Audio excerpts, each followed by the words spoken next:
Yeah.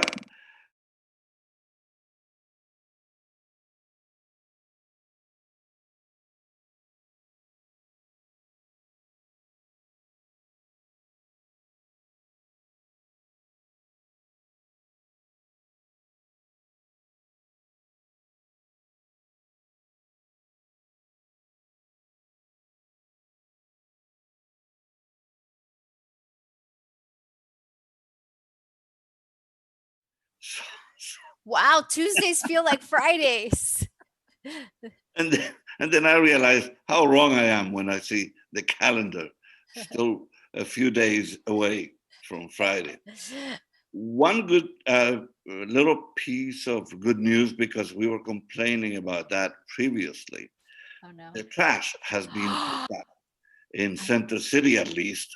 I don't know whether my colleague Martin Pratt was complaining that in his West Philly neighborhood, the trash was still piled up. I So I am so glad you brought this up because this has been brought to the attention of, I believe the mayor even commented on it, in part because there were delays in picking up the trash. They took off the recycling during the height of COVID. So one of the municipal workers actually started an Instagram account, and I believe he has close to 11,000 followers. His name is Terrell. I actually reached out to him because I'm fascinated with trash. I take photos of trash. I know. And there was an article done in the Inquirer. He has been extremely active. He responded, so he's going to be a guest on my show at some point. But he has been a huge person in the community to get out more information about the reality of trash pickup. And he has commented on his Instagram account that people are very responsive and now they understand things that they never understood before about the trash, Ah, which is good, which is actually amazing that he's doing the PR work for free that right. somebody could have done within the administration for years. But people bring him and his team Gatorade, and he does fundraisers. He's a fabulous guy. And ironically, he has a dance background. He went to the School for the Performing Arts. Oh, wow. So Yes. and that's something you do, Yes. So dancing, I'm right? super excited to have him on the show. But what I am curious to ask him about is, the daily things, and you've seen the trash, but isn't it amazing that we are a society that we're so eager to buy and consume, and yet we also have all of this trash? I know, I know. And there is no end to it, because remember when they said no more plastics, and plastics are still all around. They are, and don't you think COVID has just made that situation worse because most restaurants only do takeout now, Exactly. and people are afraid of touching things. In fact, in the suburbs, in one of the Trader Joe's, which is known for being eco-friendly, people bring bags. They would actually reward you with raffles if you brought your own bags. They wouldn't let me use my own bag. Oh, wow. I haven't been back there since. Oh, that's a capital sin. Um, because I mean that was the thing that was being encouraged by many stores: bring your own bag, to avoid Absolutely. the plastic use of more and more plastic. Absolutely. Um, The mayor commented on the trash situation, that I don't know if you heard that he said that people needed, I believe his words were, to knock it off with the home renovations work, which I don't know if I quite agree with, people not doing home renovations, especially during COVID. Perhaps he should have took it of the angle of how can we be more conscious of the trash that we produce from any activity. yeah, well, we should be conscious of the trash, but on the other hand, this is what the dilemma for not only for the mayor but for any governor, how to encourage more business at a Mm, time of COVID, when when the more activity there is, the more the virus will propagate. So Mm. it's a very difficult balance. I, I'm glad you brought this up because I was talking to a friend the other day about innovation during COVID, and many traditional businesses, dance studios, restaurants have been severely affected, gyms. And have we been agile, which is a very common business word to use, in adapting to that? Yes, okay, things were transferred online, restaurants do takeout. But one thing I noticed, and I noticed specifically in Cartagena and in Miami, that there are these either fruit trucks in Miami or in Cartagena, the actual carts of usually men with fruit coming by in the streets to people's houses. So they never have to leave their property and they get fresh fruits and vegetables, and why that model couldn't be used even for a store like Trader Joe's, that they could have some of their most popular products on a truck coming down the street like an ice cream truck. Uh-huh. Well, in the same context but a different application, I was listening to the news of a business that was designed to uh, provide food. Has to now has to adapt to do what you just said, Mm. distribute instead of attracting customers to a particular place, to adapt so that they can take the food to the customers to avoid Mm. uh, person to person contact. So, Absolutely. and And that's probably a model that we copied elsewhere. it makes sense because there's already less traffic on the roads, so we're not necessarily clogging the roads with more vehicles. People, especially people who are in the categories that are more likely to become severely affected by COVID, don't have to leave their house, their property. I think the library started doing a library on wheels, but it needs to be scaled up. Some of these companies that have the infrastructure, like Uber, could could come in and really help some of these organizations if they wanted to. Wouldn't that be great? Uber on wheels with the library. Well, Uber right now is having trouble in California, right? You read Mm, that? I did. Uh, I'm fascinated by it. yeah, because they could be challenged elsewhere, not just in California. Uber has become a huge concern, a huge business, and th- they apparently more than Lyft, Uber has survived by delivering food, With the Uber Eats. not not just by driving people from place to place. Right. So people are still hesitant. I mean, many of my friends don't want to use Uber, especially people who live in Center City now. We're walking. We prefer to Right. walk. So I'm sure the business will suffer because of this COVID 19. The problem is on the other side of COVID, we will see the effects of this unintended consequences because Uber destroyed the taxi industry, the yellow cabs and all that. Absolutely. And what's going to happen on the other side of this when there's little Uber and probably very few taxis? So maybe there'll be a lot more walking, I suppose. I don't know. It's interesting that you bring up the taxi industry because it is sad. A lot of them, most of them were immigrants, especially in New York. It was very popular for South Asian and Middle Eastern Sure. immigrants to buy these medallions that cost tens of thousands of dollars, Hmm. $30,000 in New York, and have this cab business that they would then pass down to their children. But at the same time, there were many practices that were happening in the cab industry that people didn't agree with. You didn't they Minorities weren't getting picked up, that you wouldn't know if you were taking the most direct route. You can always pay with credit card. So I don't necessarily agree 100% with how Uber conducts business, but there were changes, I think, for years that hadn't been made, and people Right. were unhappy.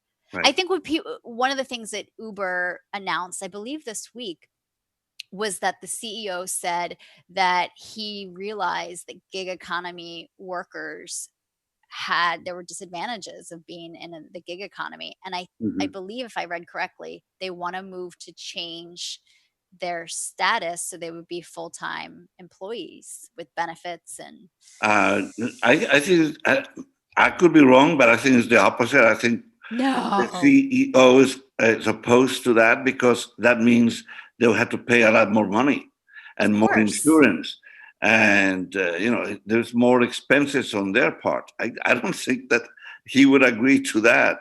I don't know. I could be wrong. We should We'll double we'll have check. to we'll have to You know. Uh, Google that. by the way, we should let our listeners know You're right. that we're I doing a double today. So, Oh, yes. so be alert because will probably take a pause, well, a few pauses here and there. But at 11, especially, there'll be a transition to your program. So, Absolutely. uh, so we should be able to do something like that. Anyway, um, You are correct. I just looked up the headline, and it says, I don't know why I had such misinformation. Uber and Lyft are threatening to suspend, this is from CNBC, suspend service in California if they have to classify drivers as employees, a tactic that may backfire.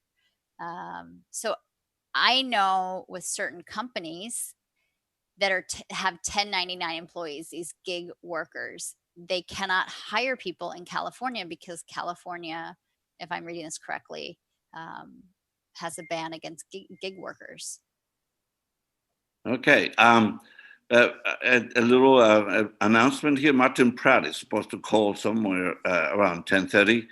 My friend Fabulous. Victor Negron, who used to have a radio show with me, we used to do a show on another station that Ken Trujillo owned, and we had a Mm. um, very nice show. It was called El Ritmo de la Comunidad, and Pedro Rodriguez, Victor Negron, Emma Restrepo, and I participated in that show. Hmm. So Victor was calling me, but I don't know how he can join the Zoom. I hope he can, in Mm. case Dylan is paying attention to that. And then Martin Pratt is probably going to try to join us too. Um, anyway, so that we all know that we're doing a double today, and it's my privilege to have you as a guest. Um, It's fabulous to be here. one of the things I sent you was the city and state news. I don't know if you saw that in your email. I did see it. The U.S. Postal Service has warned Pennsylvania that some mail ballots might not be delivered on time because the state deadlines are too tight for its delivery standards, prompting election officials to ask the state Supreme Court to extend the deadlines to avoid disenfranchising voters. But that's precisely what the GOP is trying to do right now, disenfranchise voters. Huh? Do you think they are? Do you Oh, think that absolutely. that's Do you see the changes at the post office? And they what is it? The one headline that I saw is that they had removed, actually physically removed, some of the the sorter machines machines? that sort the mail. Hmm. Definitely. So like, what is that? And I read that they said it was because of the decline in service and they were becoming more efficient. right, becoming more efficient by eliminating all the votes from Democrats. It's like that's more efficiency for Republicans. Only in blue counties do they take out the ballots. That's not a fact. That's me being sarcastic. Um, so that's one piece of news. Speaking of the Trump's attempt, constant his administration, not just him, everybody around him, to sort of suppress the vote. They are afraid of the vote. Mm. They want to they would love to postpone the election. They can't, but they would love to do that. Hmm. Uh, Trump has said many times, and we'll talk about this later, that he would not accept the results of the election if he loses. What is It, that? it's it, it's all very interesting, especially going back to the postal service that for a part of government that has not had major significant changes that the public has seen or heard about. We don't often hear about postal news. I know, dude. I don't even know the name of the new guy. I don't know the name of the old guy or the new guy. Do you know his name? I don't think anyone ever knew anybody's name. I think other than the knowing that the post office, A, you will probably have to wait in line. B, the postage goes up every so often, and that it will always almost always be the same experience, although customer service may differ from post office to post office. They're all kind of the same. And Yes. and now there's so much more news about the postal system, which is But very, very telling. uh, they're kind of the same, which is actually reassuring for a national service. But no Hmm. matter what post office in the United States you went to, they were all pretty similar. And now with FedEx and USPS or other outfits joining the business, it's a strong competition for the post office. Absolutely. And I think one thing I've always enjoyed about the US postal system is when you go to the post office, everyone that's there is, for the most part, with the exception of maybe money orders, is sending or receiving packages or mail. When you go to the post office in Italy, people are paying their water bill. When you go in Argentina, they're sending money. That the Right. lines in post offices in other countries Right. tend to be much longer because for some reason it is the place to do basic transactions. Well, the only time here that the lines became longer was at tax time, trying to Mm, mail you taxes at the last minute, April 15. right. Then the lines will all of a sudden get really around the block. Yes.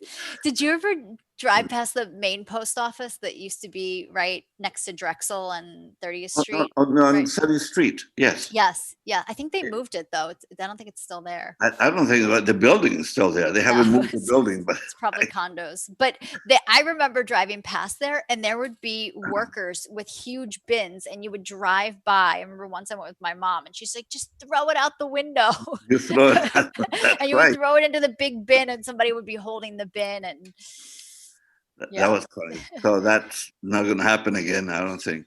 no, Um, but I do hope. Okay, here's the irony. So he's done everything. Um, Victor says so that's the way to pay for the post office.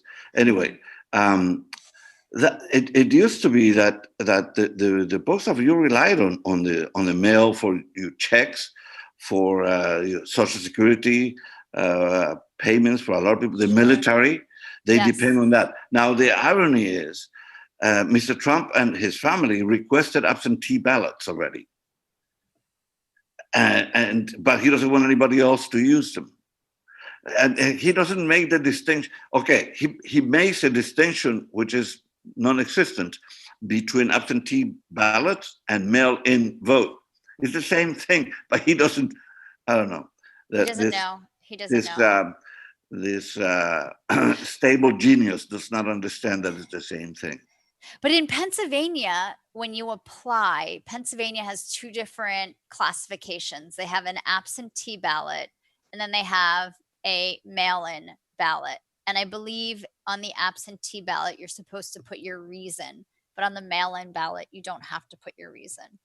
That It, is I, true. I follow a couple groups on Facebook that were noting this. And I believe prior to this week, maybe again, this is me and my misinformation, that the ballots you only needed one stamp, and now they're saying two stamps.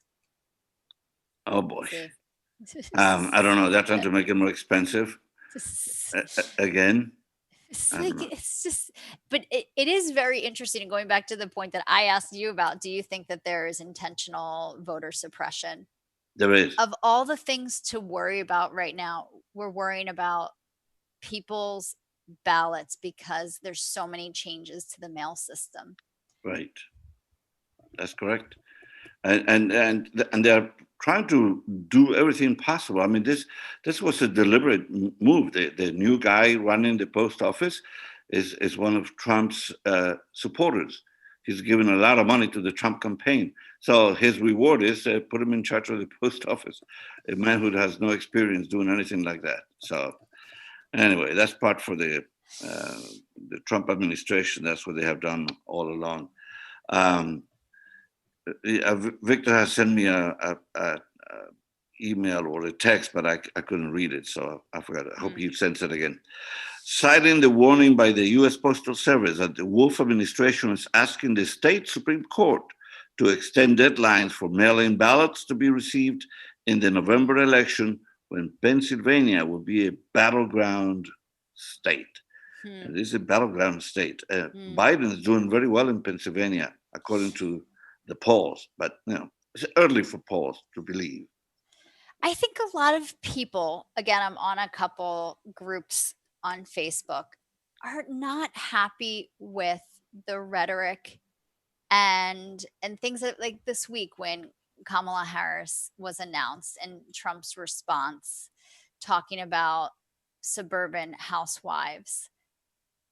People have moved away from that rhetoric. And when women who are professionals, who might be taking care of their family at home and taking a pause from work, hear this, it rubs people the wrong way. And I think that's a general tone or feeling sentiment that many voters have about him, is that he rubs people the wrong way. Yeah, right. Um, and then another segment here in the state news. In the face of criticism from students, faculty, and legal experts, Pennsylvania State University said on Thursday that it would reverse course and provide an alternate legal agreement students must sign regarding the COVID-19 before returning to campus. So, not only Pennsylvania, there are many, I think California, other states are doing the same, sort of preempting any legal challenges from the students. Because if they contract COVID, they can sue. Right. So they're making them sign contracts that say, I am not going to sue if I get COVID by coming to school. So I mean, what do you think of that? I think it's the universities have to protect themselves, otherwise they would have thousands of lawsuits at the end. Sure. So I think money-wise, that would be untenable for a university to have to deal with hundreds of lawsuits because of COVID. It's really unfair the way the education system has responded to this. There has been very little guidance. I have many teacher friends, and they talk about the lack of guidance that superintendents. There was a piece I want to say Marty Moscowane did on Monday talking to superintendents about the response of the information that they've got from the government regarding how to proceed, and it's very limited. And they admit they're not medical workers, they don't work in public health, and obviously they're trying to follow as closely as possible developments, but they don't know how to prevent the transmission of diseases, and they're getting no help from the government. That's right. And that's really, really sad, that if we think about an institution such as education that is so valuable, but we have just not shown that in our actions, it's sad. It's disappointing. Yeah, something along the same lines is that the report from the Wolf administration about how minorities have been more than other communities affected adversely by COVID because of lack of resources. And in that context also, here's the problem with education, with remote education by computer from whatever. Guess who will be adversely affected? The poor, who don't have access to technology the same way other people do, who may not have Wi-Fi, who may also lack the computers to use at home. So there you are. That's so not unintended consequence, but I mean it shows the disparity in our society. The Mm, people who have will be able to access any kind of education remotely. mm, The poor will have a lot of problems doing that. mm. So at one point during the street administration, I remember Ken Trujillo was part of that administration. He was talking about Wi-Fi for the whole city, available to everybody. And I don't know what happened to that idea because here we are, 12 years later, and nothing happened. So Who brought that up? Ken Trujillo, who was he Oh, was city solicitor, mm, um, and he was a friend, and he's the person who owned the radio station that I told you about, El Sol Radio, El Sol with a Z, and yeah, so that's where my friend Victor and I had a problem. That's another story for another day. Um, in a ceremony just outside downtown Pittsburgh on Thursday, President Donald Trump's top environmental official formally put an end to Obama era rules, cutting down methane emissions from natural gas wells. So the environment is also suffering mm. under this administration. What is not suffering? Everything is negative. Why is it that they don't have a conscience? These people is there a Republican in the Senate or Congress who can say stop doing that? I suppose they are so worried about their own political Nobody wants life to oppose the president. that nobody wants to, or very few want to say anything against the I don't know. administration.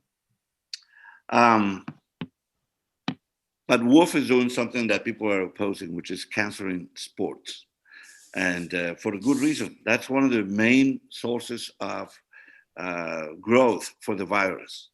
Anytime you have people in sports, I mean, we saw what happened with the St. Louis Cardinals And the and Miami Marlins. Miami Marlins. So, and so it's a responsible, I think, it's a responsible decision not to allow sports to be played.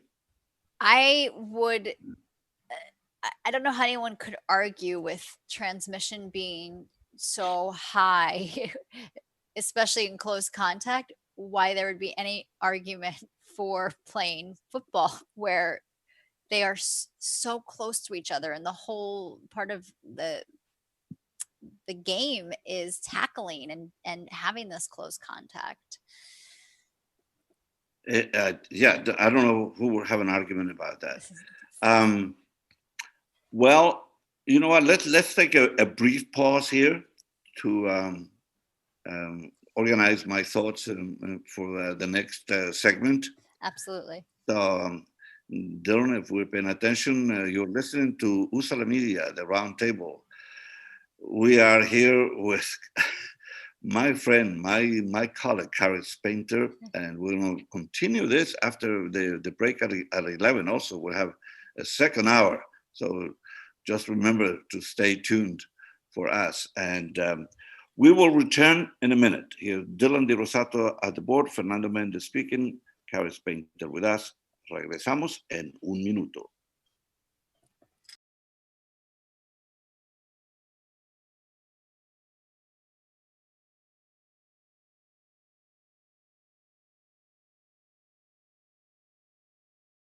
Not completing high school is more of a social thing than it was an academic thing. Even though all these years have passed, I still had that longing to have my diploma. I have a mentor, and she convinced me to continue my education. No one receives a diploma alone. If you're even considering getting your high school diploma, go get it. You can do it. Find free adult education classes near you at finishyourdiploma.org.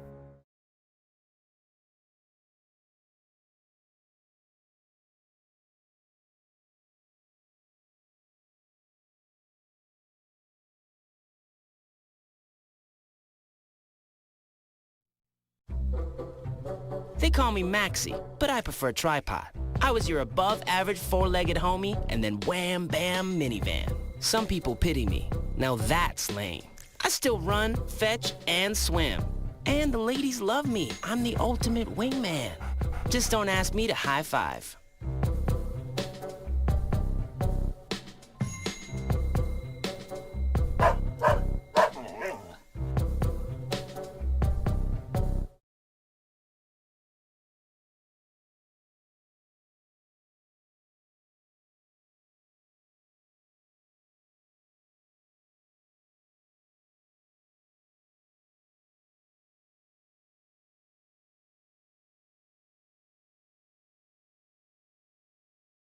Oyentes de Usa la Media, estamos aquí de nuevo con su programa La Mesa Redonda de Roundtable desde el corazón de la ciudad del amor fraternal. Estamos en una conversación con Karis Painter. Les recordamos otra vez que a las 11 continuamos con otra hora, así que prepárense a perder otra hora escuchando nuestros comentarios. Estamos aquí, Dylan de Rosato al tablero, Karis Painter with us. Karis, so we're talking about education, and today another piece of, I don't know, depressing, you cannot be more depressed at this point. This doctor who was running the CDC previously, Dr. Friedman, says we'll have COVID for another year at least. So, I believe that. That's not I great believe news. that. What do you think of that? So, I don't doubt that we will. I think people need to really change their habits, and that this is not something that, okay, we quarantine for X amount of time, now we run outside and do everything differently. It's really a change of thinking and a change of lifestyle. Absolutely. Well, this COVID has changed like everything we do. The way we do everything has been affected. Our daily lives have been affected. I mean, work has been affected. There are many, okay, that, don't know about bad news. Restaurants, for instance, 85% of the restaurants will never come back. Mm-hmm. The small businesses. The individuals who own these restaurants are more adversely affected than chains. You know, chains have the money, they have deep pockets. A lot of people have invested a lifetime of savings in a restaurant, and all of a sudden all that is gone. And a large number of, they are the largest employer besides the U.S. government, the restaurant industry. So there we go. How many of those people? It is really fascinating because we are a culture that has loved going out. We love going out on a Friday night, happy hours, its own economy in many ways. And that has really been shut down. I think what we saw in Florida, especially in Miami, is that people are social creatures and they will take huge risks to continue to socialize. And we know that transmission is very high indoors, and it's nearly impossible to have a functioning indoor restaurant with COVID still being as present as it is. Right. The only way many restaurants are surviving right now is by setting tables outside. So, which won't last in our winter season right. as it is now. Although I have to say, I was in Denmark, in Copenhagen, and Germany as well in the winter and Christmas time 2 years ago, and I was amazed at how they do winter. It's very common for people to sit outside because there's heat lamps and they have thick clothing and they give people blankets, and it's a culture that knows how to do winter well. Right. I think we're we not. cannot do either season well. We don't do summer well. We don't do winter well. I think Victor is on the phone. I think I see that as well. Yeah. Hello. Buen día, hermano. Buenos días, hermanita. How are you guys? Buenos días. Buenos días. I am blessed. I'm listening to your show. Love hearing you, Fernando. You know, we've got to get critical thinking back. You know, it's so lack of critical thinking, and you guys are at least trying to get us thinking. So we appreciate you for that. Well, it's a time when there are a lot of confusing news about, the certain segments of the government are determined to confuse every issue that we have to deal with, from education to the vote. So, well, you remember me, Fernando. Not only do I blame the government, but I blame the media for that too, right? I used to fight all the time how much I hated the media, even though we were part of it. We used to make fun of me. yes. But I think you guys are talking about a couple of really big issues. But I think it was mentioned just now that there is a cultural shift that's taking place with COVID, and our country is built so much on culture. I don't think we realize that. I'm in Puerto Rico. I'm between Puerto Rico and Folkroff. I live in Folkroff now, between Philly, back and forth. And in Puerto Rico, for example, we're going to restaurants. We've been going to restaurants, and what it is it's 50% capacity. And the government monitors it. They manage it. They will shut you down $5,000 instantly if you break that 50%. So it's a new set of rules and cultural norms that people just don't want to accept. But it's like you said earlier. It's Karen. It's going to change. We have to change. This is totally changing. Whether it's Uber, whether it's restaurants, whether it's how we vote, whether it's how you do business. And unfortunately, in our American culture, we're hard-headed. We have this sense of arrogance where we're not willing to change. How are the numbers in Puerto Rico? The numbers of Puerto Rico have spiked because my fellow Americans decided between July 1st to July 14th to go down because the airlines were offering $36 round-trip tickets. They went down to Puerto Rico and they began partying without masks because we had a president who said, you don't have to wear a mask if you don't want one. And we saw a huge spike. I think we have a total of almost 400 deaths now in Puerto Rico, which for them is huge because remember, it's an island with 3.5 million, 3.2 to 3.5 million based on who you talk to, but with a hospital system and infrastructure that is not well manned or well equipped to deal with any type of a pandemic. So right now we ended up shutting down. So the governor opened up tourism on July 15th, but shut it down on the 14th. Oh, wow.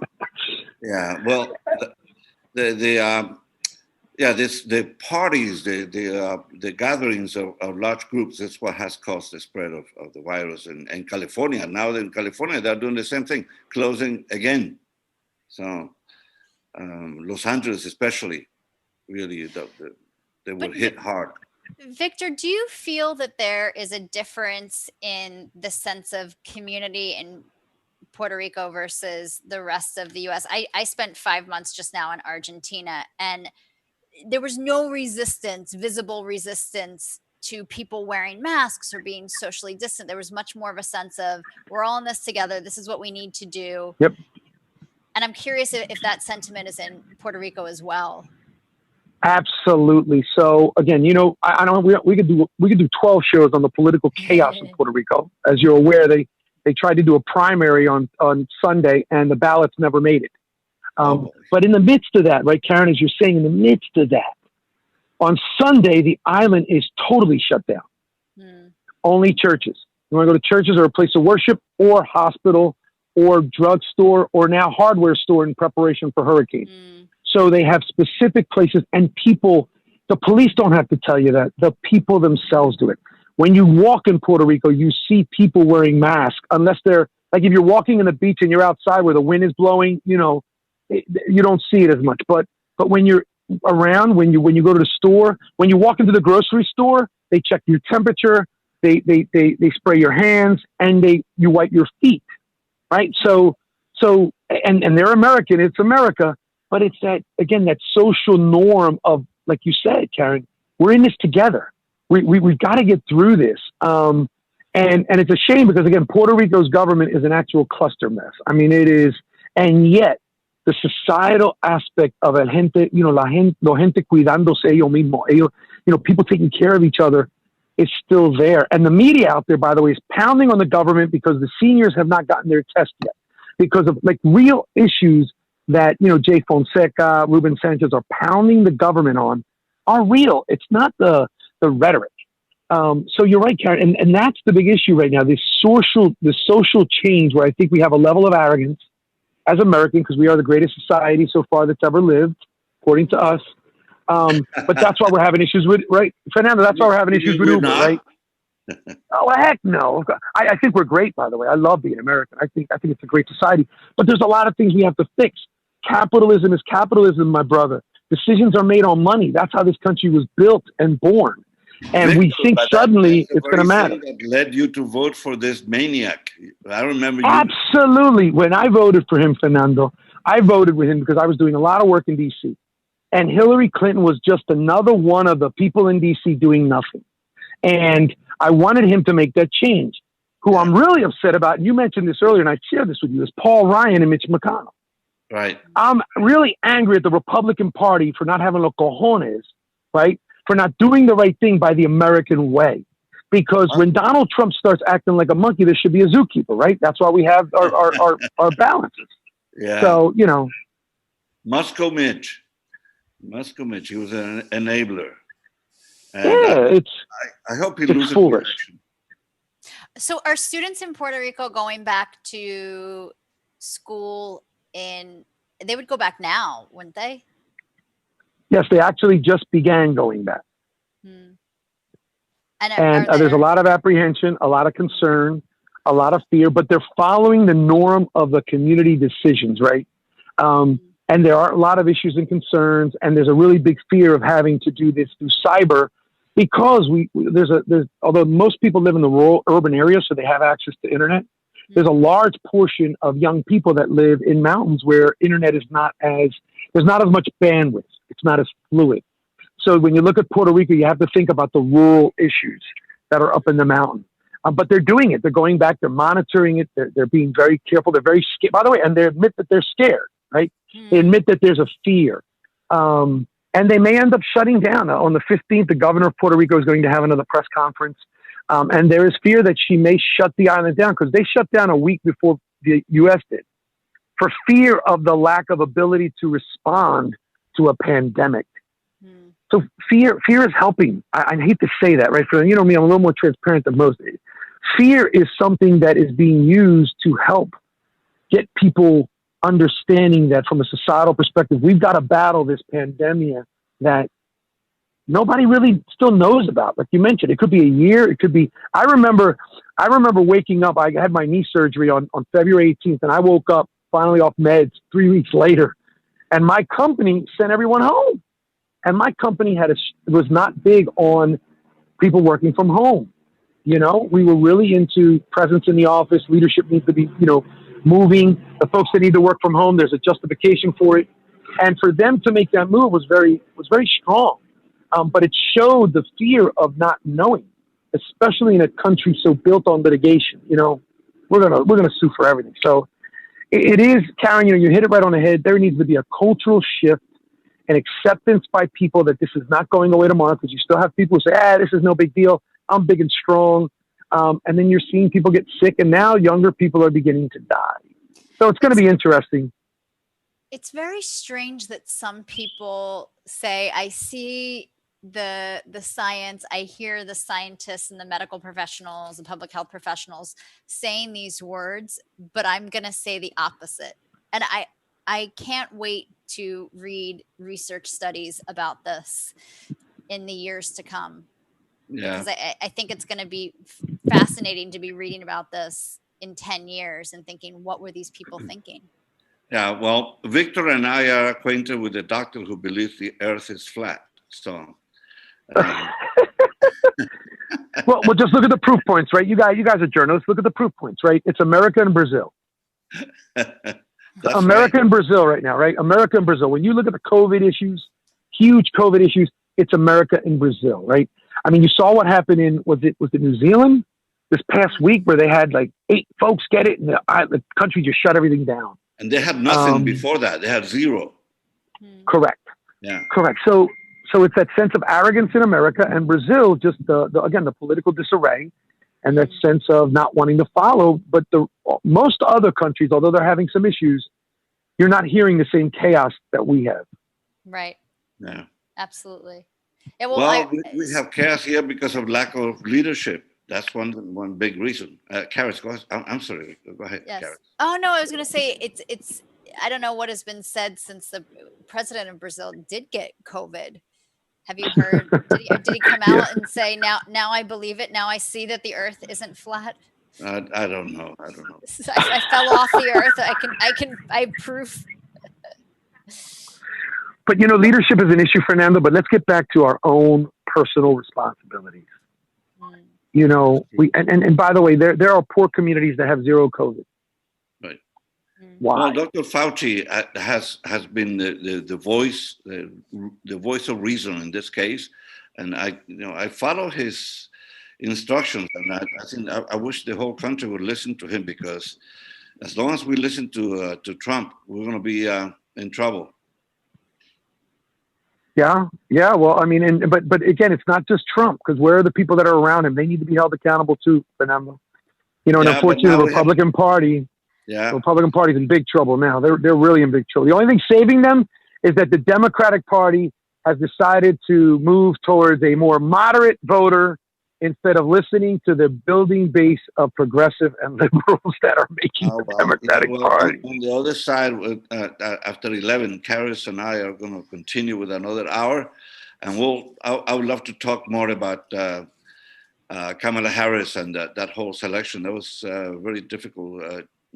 Not a logical choice for Biden, but it will bring some issues that the Republicans will jump on immediately, I'm sure. He already said that she's a mad woman, that she was too aggressive, etc., etc. So we'll talk about that with Karis on the other side. Unfortunately, Manito, I got to run. I really appreciate. Thank you for having me, but I really want you guys to talk a little bit about how the Democratic Party is going to be splintered by this, because although they did the right thing from a electoral perspective in terms of trying to woo some Republicans to move this way, the Democratic Party continues to pound in the faces of liberals and progressives. Whether I agree with it or not, Fernando, whether you or Karen agree with it or not, that's the movement, that's the energy, and the Democratic Party keeps stepping on it. So hopefully you guys talk about that. Great show. God bless you guys. I love you, Fernando. Stay amazing. Pleasure to meet you, Karen, and God bless you guys. Thank you, Victor. Thank you for calling. And her name is Karis, Karis, not Karen. You keep saying Karen. Anyway. Well, Victor is always provocative. He likes to make noise, and as I said, he voted for Trump. I hope he regrets it. I don't know. It sounded like there was some honest reckoning with the decision. I think he brought up a couple interesting points that we can flesh out later in the show. But the idea of, I didn't want this person because they were traditional and more of the same. I think that's a big leap to make about an entire presidency where there's so many people that an individual appoints and brings on board that are going to be just like everybody else, and that the opposite, having somebody so different and radical, is going to be better. I think this is a lesson for many people who thinks the idea of somebody with outside no experience in government is going to then save everybody, because it didn't happen. Yep. But I mean, that's an interesting point that he made about the split in the Democratic Party because of the choice. Because there are many parts of the party that would not agree with Biden's choice, and many people many Democrats who still are not on the Biden bandwagon. So but perhaps that brings up a bigger issue of a party, or what's the role of a party. It's not a company where there's a mission statement, where perhaps on different issues there's different thinking. Right. That it needs to be more flexible, and for certain. And it's good that there's different sides, because someone like Alexandria Ocasio-Cortez is representing the Bronx, which has such different needs than Silicon Valley, where they're both very liberal, traditionally liberal leaning places, but the needs are very different. I don't know if I agree that there needs to be one coherent vision. Maybe the vision is that they believe that not everyone's situation is solved with money from birth. Well, here because of what I said, Victor sent me another text saying he would vote against Hillary again. So that's what happened. A lot of people voted against Hillary, not so much for Trump. I'm So- curious what is really underneath that. And I bring this up because I think sometimes we have underlying assumptions that we don't want to actually come out and say. So I have my nails done. They're Okay. longer and pointier than they traditionally have been. And I showed my mother, and she looked at me and said, "Ugh, that's so," she had this physical reaction. And I said, "I think you're biased towards my nails and you're associating certain behaviors with nails." She sees Cardi B, she sees Right. and so I said, "I'm still me, I just have long nails." Okay, Karis, we'll close the round table for for now. Thank you for joining me on my show here, and then you will take the lead in the next segment. So stay tuned for us with Karis Painter, Les habla Fernando Mendez, Dylan de Rosato on the board, and we will return on the other side of 11. Thank you so much. See you then. See you then.